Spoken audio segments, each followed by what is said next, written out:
100 kabatan-ong mitambong sa Human Rights Caravan sa Northern Mindanao.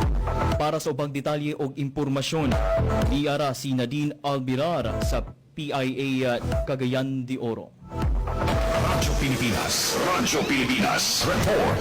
Kapin 200 ka mga batan-on gikan sa nagkalain-laing eskwelahan o youth organization sa Northern Mindanao ang mitambong sa Human Rights Caravan nga gipahigayon sa Commission on Human Rights o CHR uban sa National Youth Commission o Commission on Elections sa University of Science and Technology of Southern Philippines sa Cagayan de Oro City ni adtong Hunyo 24. Tulong sa kalihukan nga mapalalom ang kahibalo sa kabatan-unan bahin sa ilang katungod, responsibilidad isip mga lungsuranon, demokratikong partisipasyon o liderato aron mahimong aktibong kabahin sila sa pagpalambo sa ilang komunidad. Matod ni Japeth Villanueva, Hepe sa Public Affairs Division sa CHR-10, ang katungod sa tao kay alang sa tanan ug kinahanglan panalitdan nga walay diskriminasyon. Samtang gihingo ni Jail Kalayaan ang Marillo sa CHR Central Office na ang aktibong pag-apil sa mga batan-on sa civic engagement makatabang sa pagpalambo sa ilang liderato o pag-apil sa nation building.